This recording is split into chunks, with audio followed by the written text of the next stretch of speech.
Kevin McCullough. Welcome back to Times Square. It's That Kevin Show. Kevin McCullough, glad to have you with us. Every week on radio and very often here on television and radio, I get to speak with Katie McFarland, who is one of our real insightful resources in terms of telling us what's going on from a national security perspective. And Katie, it's good to see you again.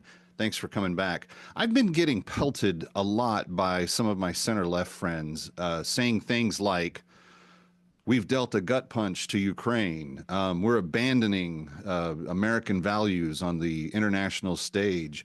Vance, well, you saw what Margaret Brennan said on Face the Nation or CBS Sunday Morning, whatever it was, and she said he stood where free speech launched a genocide and did the same thing.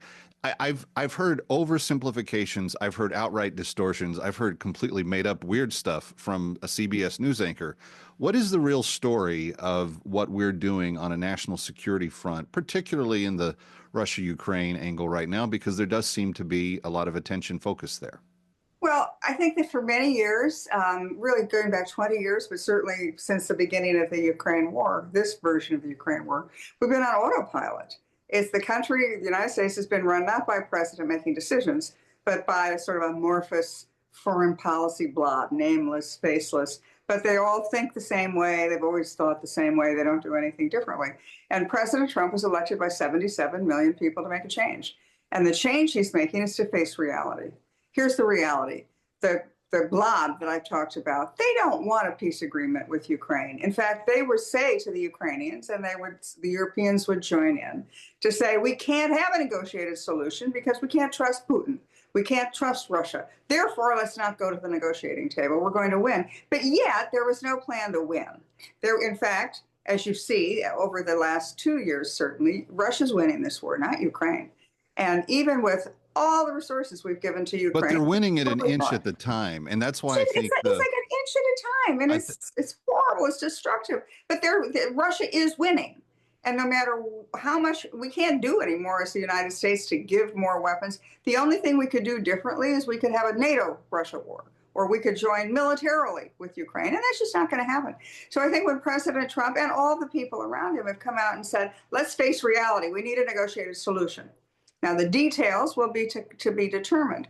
But if you look at how President Trump has struck deals in the past, he's not going to just say, okay, Russia, here's everything you want. And he's certainly not going to say the same to Ukraine. He's looking for a bigger relationship, I think, with Russia. And that's what all these people are failing to grasp. When President Trump's, Marco Rubio, National Security Advisor, are meeting in Riyadh in Saudi Arabia with a Russian foreign minister, they're not just talking about Ukraine. They're talking about a bigger relationship.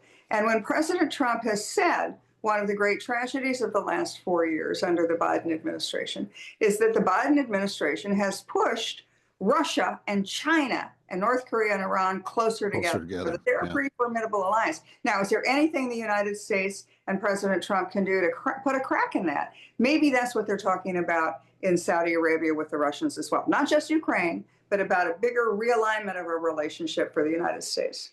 Let me depart on that direct topic for a second, because in past conversations you have spoken with me about the aftermath of Ukraine, and you've talked about how Putin and Ukraine will be in very different places once this negotiated end comes, and that the West, even though if they don't give Ukraine NATO membership, that they're going to be very interested in investing and rebuilding. Putin's going to have almost no political capital to return home with. How do you still size up the aftermath in kind of that shorthand? Yeah, even more so. I mean, President Trump has already been talking to Zelensky back and forth about what United States involvement would be post-fight. When the dust is settled, would the United States invest in Ukraine's rare earth minerals, for example? Ukraine is very resource rich. It's agriculturally rich, but it's resource rich as well.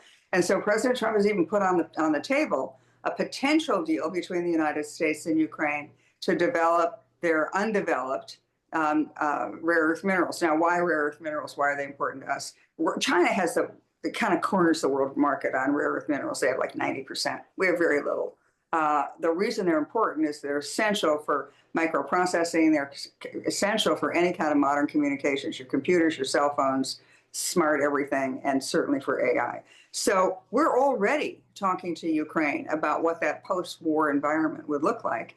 And we're already talking to them about an economic relationship. And when you think about it, think for a minute. If the United States is investing a lot of money to develop Ukraine's mineral resources and has close economic relations with Ukraine, do you really think the United States is going to stand by while a sort of,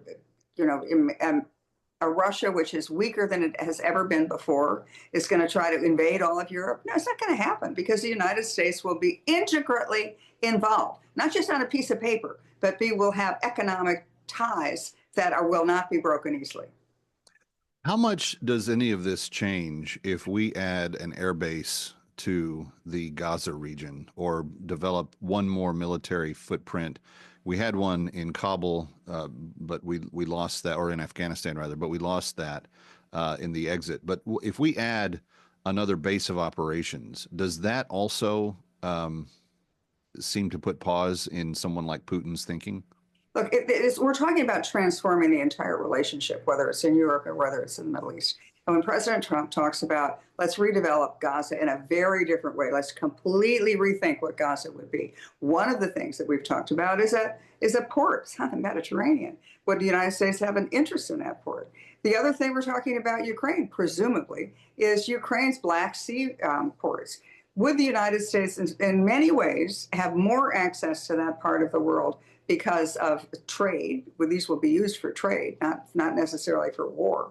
But would we have more access to those regions, Middle East and Central Europe, if we do have ports? Yeah, it's all part of the same conversation. And remember, if you're Saudi Arabia, if you're Iran, if you're Russia, you're looking at the American energy capacity to dominate the world's energy industry, bring down prices, which is great for the American economy, but it's devastating for the Iranian economy. It's devastating for Russia. And frankly, it's devastating for the Saudis and the other Gulf Arabs. So they're all going to have to look at a very different relationship. They can no longer count on high oil prices to fund their governments, their societies, and their wars. They've got to diversify. And one way you diversify is by having peace in your region.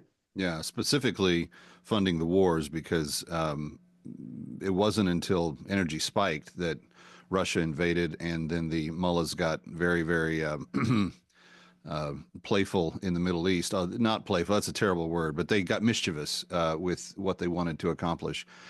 As you see I don't know, everything from like the Gulf of America controversy to the discussion of Greenland and Canada and an upper passage, but also as it relates to what former Senator Rubio, now Secretary Rubio, and the cabinet official Mike Waltz and others that are out advancing this front. Do you see progress being made? Is there and I'm not even asking if they like it, because, the Canadians are now booing us in all of the hockey matches that our Team USA is playing in.